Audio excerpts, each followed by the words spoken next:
ठीक है, तो यहाँ पे देखिए मॉड्यूल 4 में प्रिंसिपल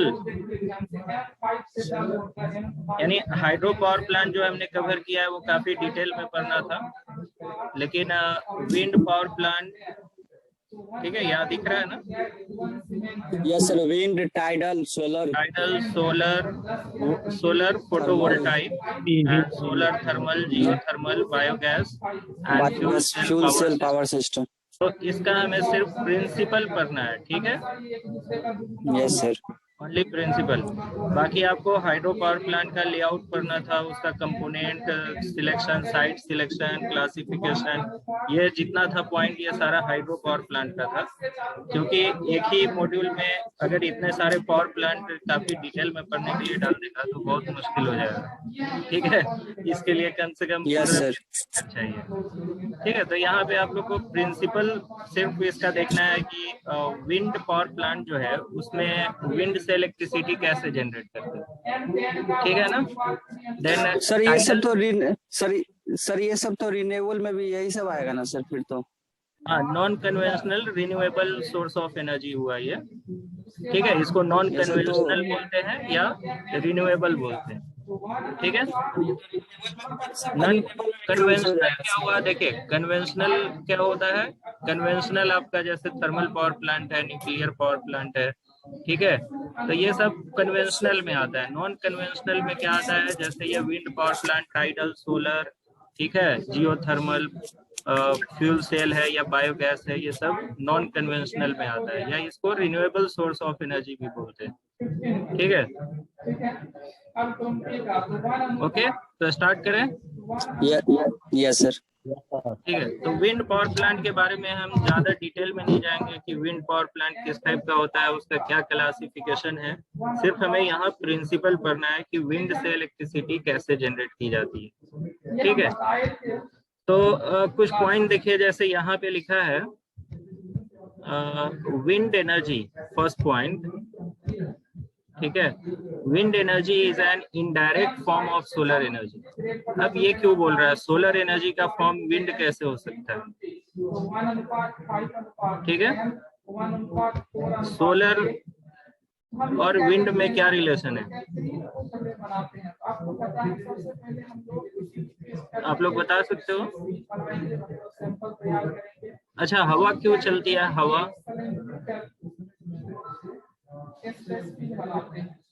हवा चलने के पीछे का कारण पता है आप लोग को? Hello hello,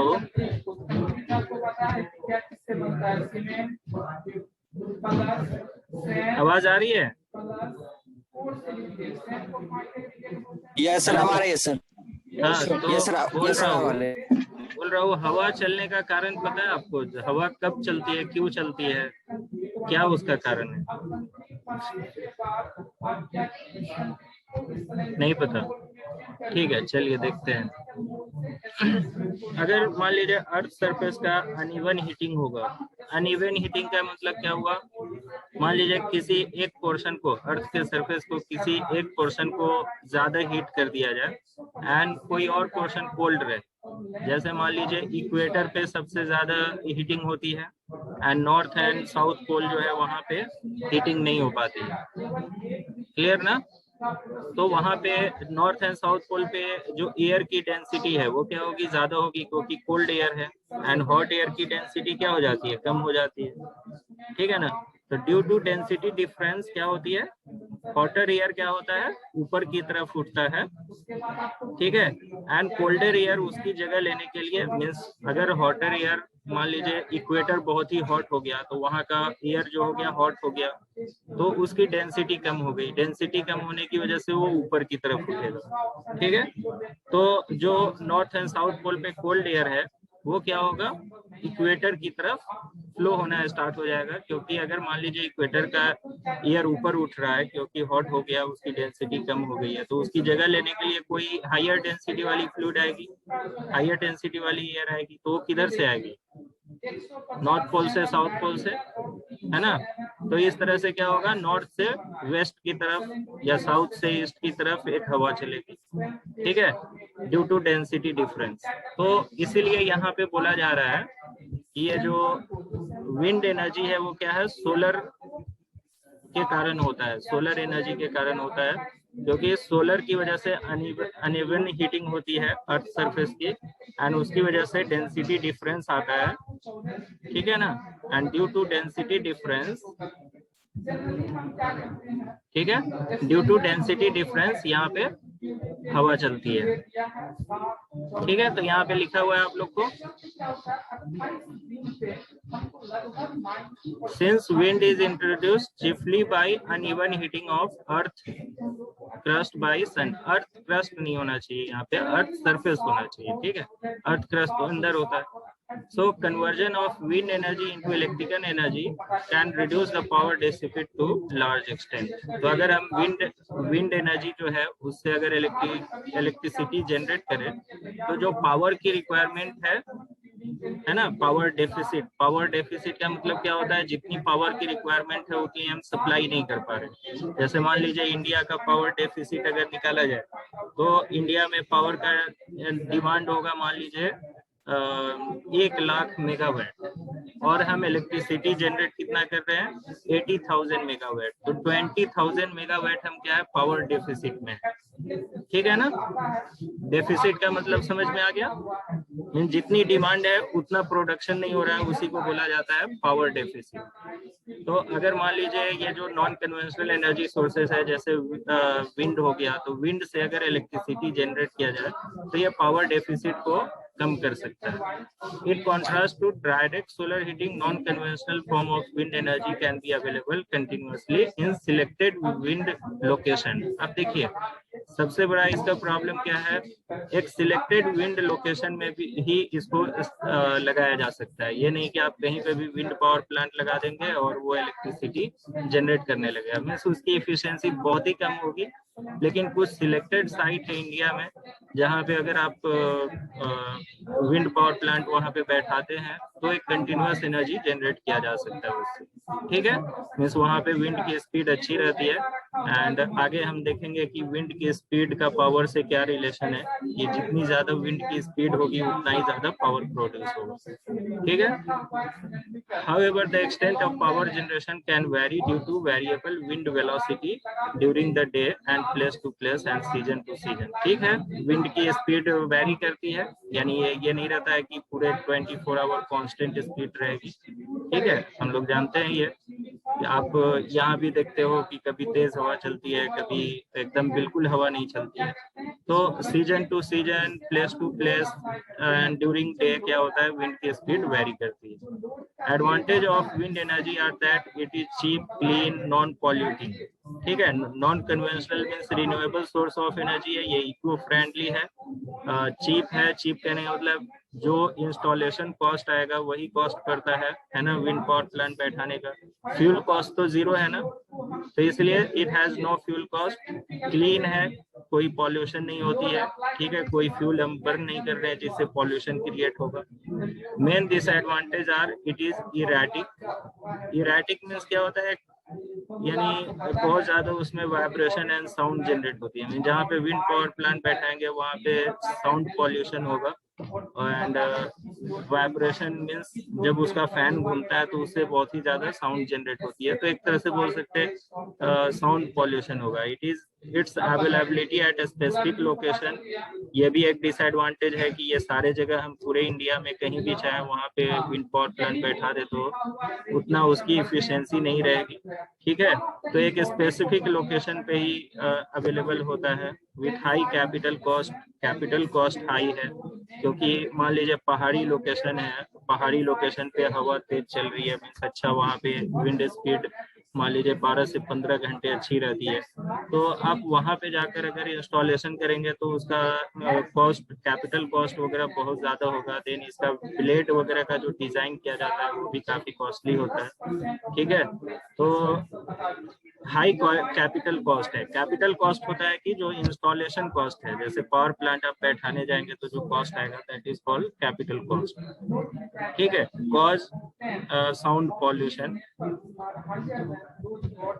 okay, causes of wind, अभी मैंने पूछा था कि विंड का कॉज क्या होता है। तो दो तरह का यहाँ पे विंड को डिफाइन किया गया है। एक है प्लैनेटरी विंड।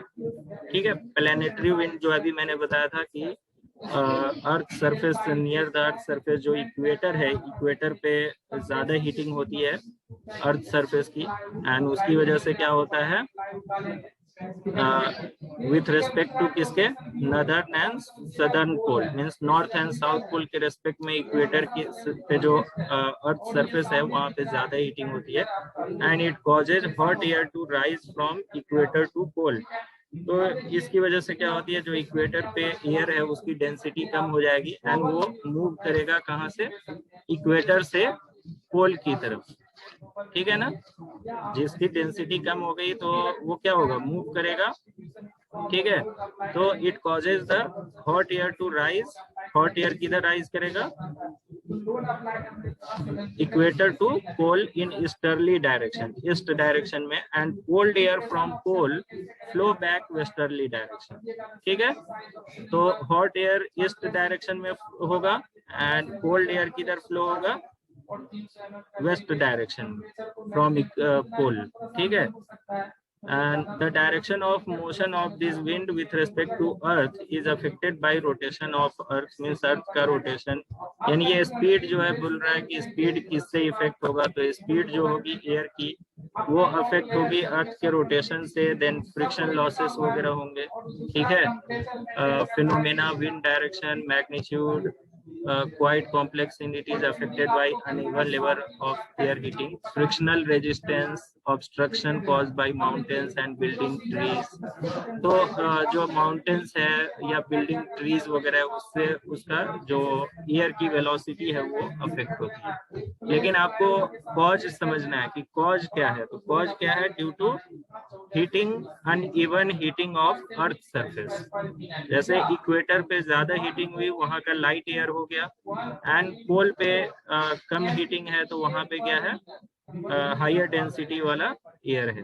तो क्या होगा, इक्वेटर से हॉट एयर जो है वो पोल की तरफ मूव करेगा एंड कोल्ड एयर पोल से इक्वेटर की तरफ मूव करेगा, एंड इसकी वजह से एक प्लैनेटरी विंड जनरेट होगी। लोकल विंड दूसरा टाइप जो है वो लोकल विंड है। लोकल विंड कब जनरेट होती है, कोस्टल एरिया।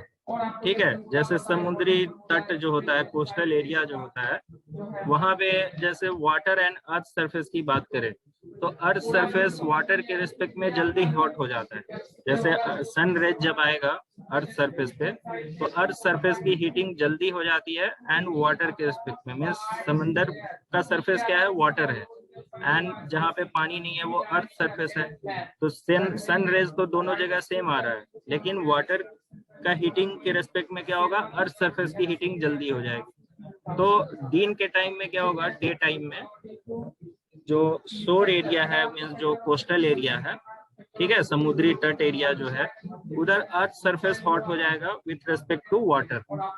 तो हॉट एयर क्या होगा, अर्थ सरफेस से हॉट एयर किधर मूव करेगा, समंदर की तरफ, एंड समंदर से कोल्ड एयर मूव करेगा किधर, अर्थ सरफेस की तरफ। ठीक है ना, एंड रात में वही उल्टा हो जाएगा, रात में क्या हो जाएगा, अर्थ सरफेस जल्दी ठंडा हो जाएगा जबकि वाटर देर से ठंडा होगा। ठीक है, तो इस केस में क्या होगा, अब हॉट एयर किधर है, हॉट एयर है समंदर के सरफेस के ऊपर एंड कोल्ड एयर है अर्थ सरफेस के ऊपर। तो अब हॉट एयर मूव करेगा किधर, हॉट एयर मूव करेगा जमीन की तरफ, मीन्स अर्थ सरफेस की तरफ, एंड कोल्ड एयर मूव करेगा समंदर की तरफ। ठीक है, तो ये सारा रीजन है, due to uneven heating of earth surface there is a wind.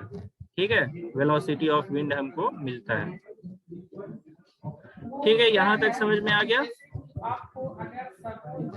शोर ब्रिज बोला जाता है। ओके, अब इसमें हमें पढ़ना है principle of wind power plant. ये मेन आप लोग को करना है। ये विंड का कॉज आपको नहीं पूछा जाएगा, बट विंड का कॉज मैंने बता दिया है कि जानना जरूरी है कि एयर कैसे क्यों फ्लो होती है। तो due to density difference air move करती है, ठीक है। इधर हायर डेंसिटी वाली फ्लूइड लोअर डेंसिटी की तरफ मूव करती है। ओके, अब है principle of wind power plant. Principle में हमें बताना है इसमें कि wind power plant means wind की जो वेलोसिटी है उससे कितना पावर एक्सट्रैक्ट किया जा सकता है, ठीक है। तो कैलकुलेशन ये है, mass flow rate means power. Wind के पास कौन सी एनर्जी है बता सकते हैं? हेलो सर, विंड एनर्जी है sir, wind power. Energy means कौन सी एनर्जी? विंड के पास काइनेटिक एनर्जी है। काइनेटिक एनर्जी, गुड, ठीक है। तो विंड के पास काइनेटिक एनर्जी है, तो टोटल विंड पावर अगर हम कैलकुलेट करें तो उसकी जो काइनेटिक एनर्जी होगी that is called total wind power, ठीक है ना। Half mv², kinetic energy half mv² होती है, ठीक है। तो मास फ्लो रेट m डॉट क्या है? Mass flow rate of air है kg पर सेकेंड में, एंड ci क्या है? इनकमिंग विंड वेलोसिटी, ठीक है। विंड की वेलोसिटी जो इनकमिंग विंड वेलोसिटी है, ठीक है। अब क्या एक डायग्राम पहले मैं दिखा देता हूँ, तब आपको समझ में आएगा। ये आपका जो है ना आईएएस कोड से फाइंड आउट किया है। हमको पी देखिए ये पी कहां से निकाला है? 0.7 ये फाइंड से, लेकिन आपको क्या पता? आपको तो पी पता नहीं है इस टेस्ट में। आपको पी मिल जाएगा, ठीक है। यहाँ पे देखिए, ये पढ़ना नहीं है, बट मैंने आपको डाल दिया है एक दो पॉइंट की, आप लोग देख लेना इसको, ठीक है। हमें सिर्फ प्रिंसिपल पढ़ना है। तो ये है हॉरिजॉन्टल एक्सिस विंड टरबाइन। अब देखिए यहाँ पे क्या, एक टावर होता है ना। टावर के ऊपर 4 पॉइंट क्या है? गियर बॉक्स है, ये वाला गियर बॉक्स है, ये वाला आपका जनरेटर है, ठीक है। ये विंड का ब्लेड है, फर्स्ट जो है विंड ब्लेड है, विंड ब्लेड के ऊपर मूव कर रही है, मीन्स विंड की जो काइनेटिक एनर्जी है उसकी वजह से ब्लेड रोटेट होगा। तो विंड की काइनेटिक एनर्जी किस में कन्वर्ट होगी? जब ब्लेड रोटेट होगा तो किस में कन्वर्जन होगा? विंड की काइनेटिक एनर्जी से हमें क्या जनरेट, यानी कन्वर्जन ऑफ एनर्जी अगर बात करें तो विंड इनपुट एनर्जी क्या है? विंड एनर्जी मीन्स विंड की kinetic energy. Input energy is kinetic energy of wind, ठीक है। उससे हमें क्या मिलेगा? ब्लेड रोटेट होगा, तो ब्लेड रोटेट होगा तो क्या मिलेगा? Sharp power. शार्प पावर कहने का मतलब क्या हुआ? मैकेनिकल एनर्जी, ठीक है। तो kinetic energy of wind is converted into mechanical energy, and then ये जो शाफ्ट है टरबाइन का, जो विंड टरबाइन का जो ब्लेड है जिस शाफ्ट पे माउंटेड है, वो शाफ्ट किससे कनेक्टेड होता है? जनरेटर के शाफ्ट से, ठीक है। तो हमें ये मैकेनिकल एनर्जी से इलेक्ट्रिकल एनर्जी प्रोड्यूस करना है, तो हम क्या करेंगे? दोनों शाफ्ट को कनेक्ट कर देंगे थ्रू गियर बॉक्स, ठीक है। गियर बॉक्स यहाँ पे लगाया, तो गियर बॉक्स के थ्रू अब क्या होगा? ये जब विंड टरबाइन का जो शाफ्ट है रोटेट होगा तो जनरेटर के शाफ्ट को वो रोटेट करेगा एंड जनरेटर इलेक्ट्रिसिटी प्रोड्यूस करेगा, ठीक है। तो यहाँ पे अगर प्रिंसिपल देखा जाए तो प्रिंसिपल क्या है? Principal is conversion of kinetic energy of wind into शार्प पावर, ठीक है। Kinetic energy of wind into शार्प पावर और mechanical energy, and then mechanical energy is converted into electrical energy by generator, ठीक है। समझ में आया? हेलो, यस सर, समझ में आ रहा था। ठीक है। Means kinetic energy of wind is converted into mechanical energy through wind turbine, and then mechanical energy is converted into electrical energy by generator, ठीक है। ये प्रिंसिपल है। अब यहाँ पे हमें कैलकुलेशन करना है कि कितना पावर हम जनरेट कर सकते हैं, तो उसको हम लोग देख लेते हैं। ठीक है, तो यहाँ पे प्रिंसिपल दिया है, kinetic energy of wind can be utilize to produce शार्प power which in turn into electrical energy by means of electric generator। इसी को बोलते हैं प्रिंसिपल ऑफ वर्किंग क्या होती है विंड पावर की। तो आप ये प्रिंसिपल में यही लिखेंगे कि kinetic energy of wind is can be utilized to produce sharp power by using wind turbine and which in turn into electrical power by means of electric generator। ठीक है ना। ओके, टोटल पावर हम यहाँ पे देखिए कि total power of wind means input energy, kinetic energy of wind कितनी है, हाफ mv²। एम क्या है, mass flow rate of air, CI incoming wind velocity. ठीक है, मास फ्लो रेट क्या होता है, मास फ्लो रेट कैसे निकालते हैं, density into area into velocity. आप लोग फ्लूइड मैकेनिक्स में पढ़े होंगे। ठीक है, mass flow rate rho A V निकालते हैं ना, rho A V, density of fluid into cross sectional area into velocity of flow. Into velocity. Yes. ठीक है, तो वही चीज है यहाँ पे, mass flow rate is equal to density of air cross sectional area of blade, जिसके through वो फ्लो होगा विंड का, जो ब्लेड का क्रॉस सेक्शनल एरिया होगा मींस ब्लेड जितना एरिया को स्वीप करेगा। ठीक है, वो एरिया मास निकल जाएगा। हाँ, ये मास फ्लो रेट आ गया। मास फ्लो रेट की वैल्यू यहाँ पे रख दीजिए। ठीक है, m डॉट की जगह। तो टोटल पावर हमें मिल गया हाफ रो ए सी, हाफ रो ये सी क्यू। ठीक है, अब देखिए यहाँ पे डेंसिटी पावर जो है इनपुट पावर, ठीक है, ये आउटपुट पावर नहीं है, this is input power. Input power is kinetic energy of wind. तो इनपुट पावर कितनी है, directly proportional to density of air. ठीक है, देन क्रॉस सेक्शनल एरिया, ये दोनों पैरामीटर ऑलमोस्ट कांस्टेंट होते हैं। ठीक है, डेंसिटी इतना ज्यादा वेरी नहीं करती है। क्रॉस सेक्शनल एरिया का नहीं मतलब जो विंड टरबाइन आपने बनाया, जो ब्लेड बनाया, तो जितना एरिया स्वीप कर रहा है वो एरिया फिक्स हो गया है ना, तो एरिया भी वेरी नहीं होगी। मीन्स किस पे डिपेंड कर रहा है, inlet velocity, incoming wind velocity पे डिपेंड कर रहा है, एंड उसका पावर क्यूब है। मीन्स मान लीजिए यहाँ पे अगर विंड की वेलोसिटी 5 मीटर पर सेकेंड है, तो 5 का क्यूब एंड वहीं पे 6 मीटर क्यूब हो जाएगा, 6 मीटर पर सेकेंड हो जाएगा, तो 6 का क्यूब, तो कितना डिफरेंस आ जाएगा। ठीक है, तो क्यूबिक है मीन्स विंड की वेलोसिटी थोड़ी भी बढ़ती है तो पावर इनकमिंग जो विंड की जो पावर होगी वो बहुत ज्यादा बढ़ जाएगी। ठीक है, मीन्स क्यूबिक यहाँ पे लॉ को फॉलो करना है। चलिए आगे देखते हैं, note the density of air, उसी पॉइंट को लिखा है जो अभी हमने बात किया कि क्यूबिक है, क्रॉस सेक्शनल एरिया है। ओके, अब एरिया क्या होगा, विंड का ब्लेड, देखिए विंड टरबाइन का जो ब्लेड है ये किस तरह का होगा, ये हब हो गया एंड इसके ऊपर ये ब्लेड माउंटेड होता है।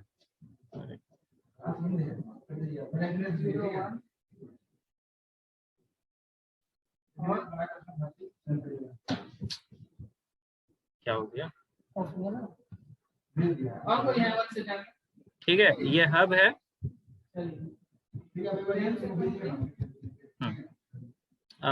ये मान लीजिए ब्लेड विंड टरबाइन का ब्लेड है। ठीक है, 56 ठीक है, 01 17। ठीक है, इतना अच्छा डायग्राम नहीं बन रहा है, बस समझिए। तो ये सर्कुलर एरिया,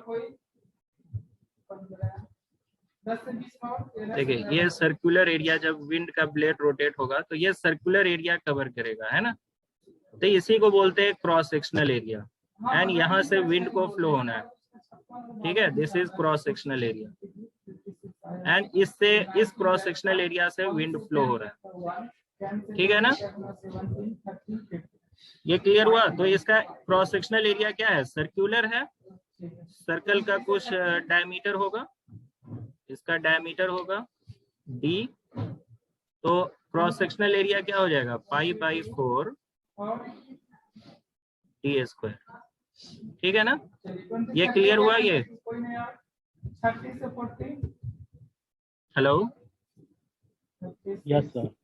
ठीक है, तो क्रॉस सेक्शनल एरिया यहाँ पे π/4 d² लिया गया है। एंड जो इनलेट प्रेशर है, इनलेट प्रेशर एटमॉस्फेरिक प्रेशर 1.01325 बार लिया गया है। And normal temperature 25 degree Celsius लेकर यहाँ पे दिखाया है। ठीक है, 25 डिग्री सेल्सियस।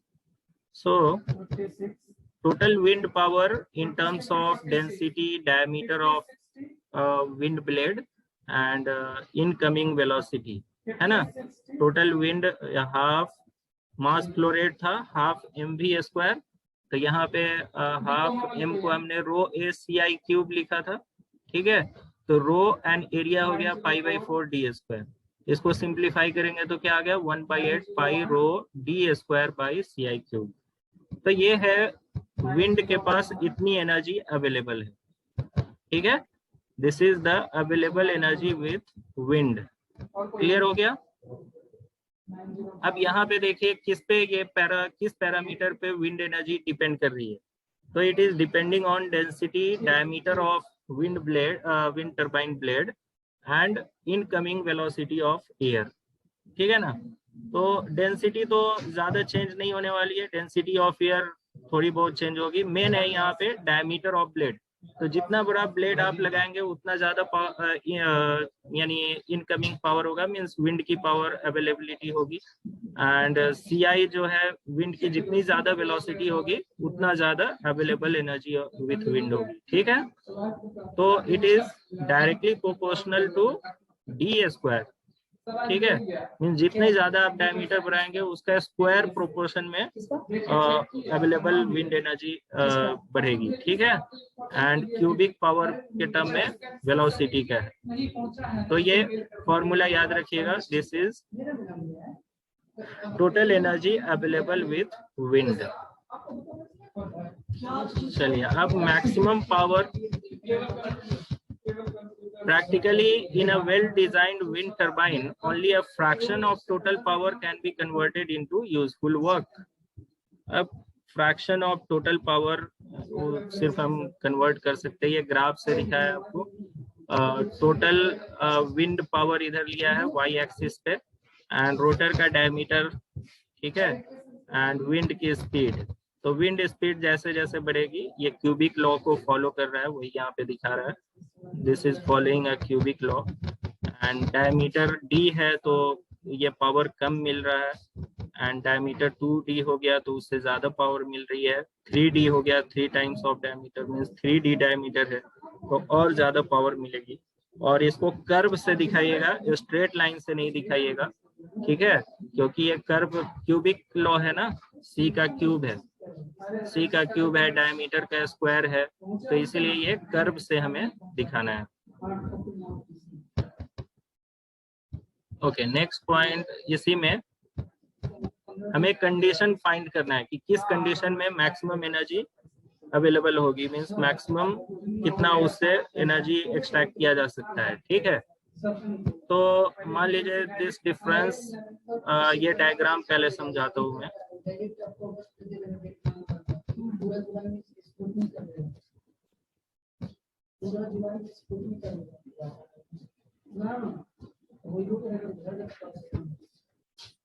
ठीक है, यहाँ पे क्या लिया है ये ग्राफ, एक मिनट।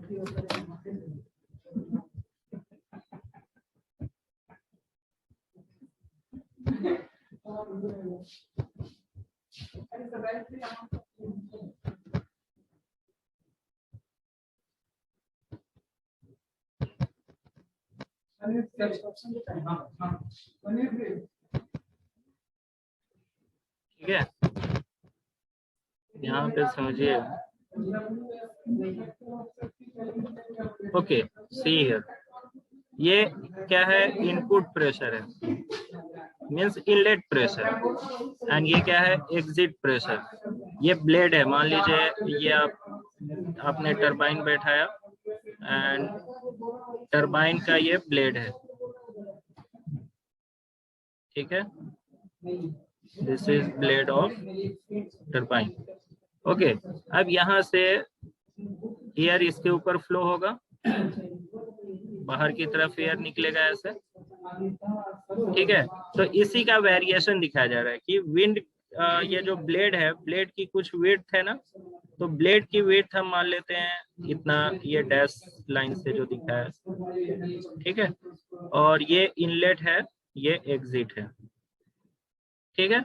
एंड इसका वेरिएशन यहाँ पे शो किया जा रहा है, किस तरह से यहाँ पे प्रेशर वेरी होगी, ठीक है। तो यहाँ पे इनलेट प्रेशर है एंड ये प्रेशर इंक्रीज करती है, देन उसके बाद यहाँ पे kinetic energy is converted into mechanical energy, तो यहाँ पे प्रेशर रिड्यूस होगा। तो ये ब्लेड का इनलेट है, ये ब्लेड का एग्जिट है, और ये क्या है, ब्लेड का थिकनेस है, दिस इज ब्लेड का थिकनेस, ठीक है। टरबाइन व्हील, यहाँ पे ये जो पोर्शन आपको दिखाया जा रहा है ये टरबाइन व्हील है, एंड टरबाइन व्हील का ये इनलेट हो गया, ये एग्जिट हो गया, एंड देन ये इनलेट एयर की प्रेशर, एग्जिट एयर की प्रेशर, एंड यहाँ पे वेलोसिटी वेरिएशन दिखाया है कि इनलेट वेलोसिटी है, ठीक है, ब्लेड का जो थिकनेस है वहां पे इनलेट CA वेलोसिटी है, एंड ब्लेड के थिकनेस के एग्जिट पे CB वेलोसिटी है, ठीक है, एंड एग्जिट वेलोसिटी CE है, मींस इनलेट वेलोसिटी CI है, एयर की इनलेट वेलोसिटी CI है, एग्जिट वेलोसिटी CE है, एंड ब्लेड का जो थिकनेस है, जो विंड टरबाइन का ब्लेड है उसके इनलेट पे वेलोसिटी कितनी है, CA, एंड ब्लेड को जो ब्लेड से जस्ट लीव कर रही है, जैसे ये ब्लेड हो गया, ब्लेड एरिया मान लीजिए, एंड यहाँ पे ब्लेड के यहाँ पे वेलोसिटी कितनी है, CA, इधर कितनी है, CI, एग्जिट वेलोसिटी हो गई C, एंड ब्लेड से जो बाहर ब्लेड के थिकनेस को छोड़कर जो वेलोसिटी निकल रही है उसको हम CB से डिनोट कर रहे हैं, ठीक है। तो ये सारा parameter, PI is inlet pressure, PA blade turbine wheel जो है, टरबाइन व्हील के पास प्रेशर जो है वो PA है, एंड एग्जिट साइड में जो प्रेशर है वो PB है, and finally exit pressure PE है, ठीक है। वैसे ही वेलोसिटी ऑफ एयर CI है, inlet velocity, exit velocity CE, but wheel जो ये टरबाइन की व्हील जो है उसके इनलेट पे वेलोसिटी CA है, एंड व्हील को जो वेलोसिटी लीव कर रही है एयर की वेलोसिटी CB है, ठीक है ना। अब इससे हम निकालेंगे कि कितना पावर जनरेट किया जा सकता है,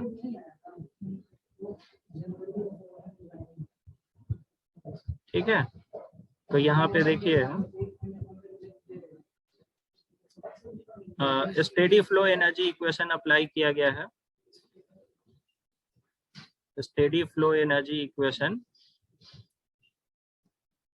यहाँ पे देखिए the change in potential energy zero, क्योंकि हॉरिजॉन्टल विंड टरबाइन है, इतनी ज्यादा हाइट डिफरेंस नहीं आएगी, तो change in potential energy negligible रखा जाता है। Also during the flow of air net heat transfer और work transfer between the section IA, IA means क्या है, इनलेट, एंड देखिए ये पॉइंट हो गया I, एंड ये ब्लेड जो टरबाइन व्हील है उसका इनलेट A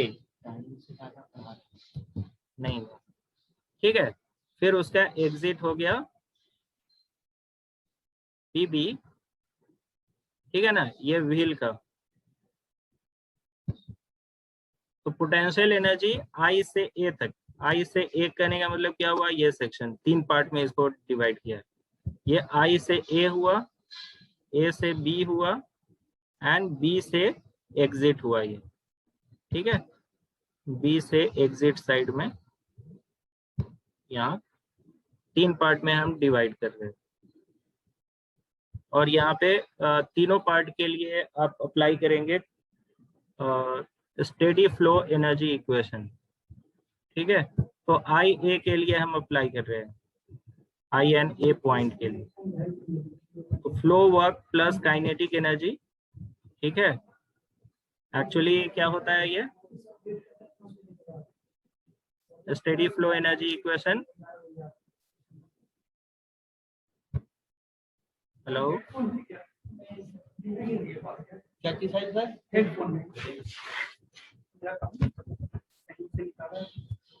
ठीक है, स्टेडी फ्लो एनर्जी इक्वेशन क्या होता है, Q प्लस CI²/2, ठीक है, पोटेंशियल एनर्जी इनलेट पे potential energy is equal to CE exit²/2 plus potential energy at exit and plus W, ठीक है। मीन्स कितना वर्क ट्रांसफर हो रहा है, W क्या है, work transfer, and Q heat transfer है, ये काइनेटिक एनर्जी है, ये पोटेंशियल एनर्जी, ठीक है। Change in kinetic energy plus change in potential energy, इसी को अप्लाई करना है। तो ये इनलेट के लिए आप I पॉइंट के लिए अप्लाई किए एंड ये एग्जिट पॉइंट के लिए अप्लाई करें। तो I एंड A के लिए अप्लाई करेंगे तो क्या लिख रहा है यहाँ पे, I एंड A पॉइंट के लिए, तो flow work plus kinetic energy, क्योंकि पोटेंशियल एनर्जी तो 0 मान लिया है, and there is no work transfer and heat transfer. Heat transfer भी कुछ नहीं हो रहा है, नहीं वर्क ट्रांसफर हो रहा है। I एंड A के बीच में कोई वर्क ट्रांसफर हो रहा है क्या? हेलो हेलो,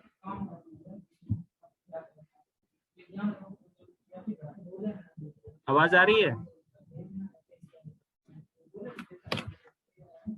हेलो,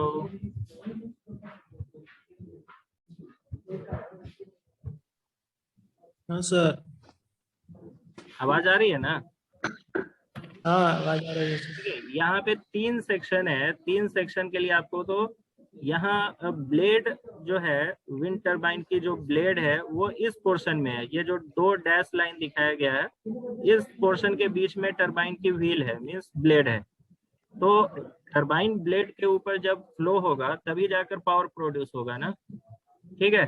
तो I से A पॉइंट तक तो कोई व्हील नहीं है, मीन्स यहाँ पे कोई भी पावर प्रोड्यूस नहीं होगा, means W is 0, Q is 0, Q भी 0 होगा क्योंकि हीट ट्रांसफर नहीं है, ठीक है, and change in potential energy भी 0 होगा, ठीक है। एंड जब इस सेक्शन के लिए आप अप्लाई कीजिएगा A से B के लिए, तो A से B के बीच में टरबाइन व्हील है, तो यहाँ पे पावर प्रोड्यूस होगा। एंड देन B से E के लिए जब अप्लाई कीजिएगा तो यहाँ पे भी पावर प्रोड्यूस नहीं होगा, हीट ट्रांसफर भी 0 होगा, पोटेंशियल एनर्जी भी 0 होगी, एंड इसका जो वर्क ट्रांसफर है वो भी 0 होगा, क्योंकि इसके आगे कोई व्हील नहीं है, कोई वर्क ट्रांसफर नहीं होगा। ये एग्जिट एरिया है, मीन्स यहाँ से विंड टरबाइन के ब्लेड के ऊपर एयर फ्लो होकर यहाँ से बाहर निकल रही है, एंड यहाँ से एयर फ्लो होता हुआ विंड टरबाइन ब्लेड की तरफ आ रही है ना, यहाँ से विंड टरबाइन ब्लेड की तरफ एयर आ रही है। तो यहाँ पे कोई वर्क ट्रांसफर नहीं है, ठीक है। तो I से A के लिए कोई वर्क ट्रांसफर नहीं होगा, Q भी 0 होगा। तो वही यहाँ पे लिखा गया है, Q को भी 0 कर दिया गया है, वर्क ट्रांसफर को भी 0 कर दिया गया है, एंड फ्लो वर्क PI/ρI हो गया CI²/2, एंड A पॉइंट के लिए PA/ρA प्लस CA²/2। यहाँ पे डेंसिटी को कांस्टेंट रखा जाता है क्योंकि डेंसिटी वेरिएशन इतनी ज्यादा होती नहीं है, ठीक है। तो डेंसिटी को रो मान लीजिए, तो इसी को यहाँ पे ρI ρA को रो लिख देंगे एंड उसको सिंप्लीफाई करके लिखेंगे तो ये पॉइंट, ठीक है, ये इक्वेशन हमें मिलेगा। देन उसके बाद है एग्जिट के लिए अप्लाई कीजिए B एंड E के लिए, ठीक है, B एंड E पॉइंट के लिए अप्लाई करेंगे तो सिमिलरली हमें ये फॉर्मूला मिलेगा, डिप्लोमा में उतना मारा ठीक है। अब यहाँ पे क्या कीजिए, हमें PA minus PB, PA minus PB क्या है, pressure at inlet of wheel minus pressure at exit of wheel, ठीक है। व्हील जो टरबाइन ब्लेड है, टरबाइन ब्लेड के इनलेट पे प्रेशर PA है एंड टरबाइन ब्लेड के एग्जिट पे प्रेशर PB है, ठीक है। तो ये दोनों इक्वेशंस को आप सॉल्व करके देखिए, पहला इक्वेशन में आपको PA की वैल्यू मिली है, यहाँ PA की वैल्यू मिली है,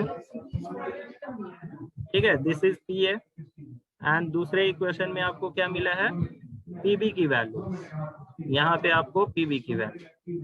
तो PA माइनस PB इस इक्वेशन से निकालिए, तो आपको ये फॉर्मूला आएगा। ठीक है, इसको आप लोग डिराइव करके देखिएगा खुद से। And then PE minus PI, PE input pressure and exit pressure. देखिए विंड टरबाइन जो है, तो विंड टरबाइन के इनलेट एंड एग्जिट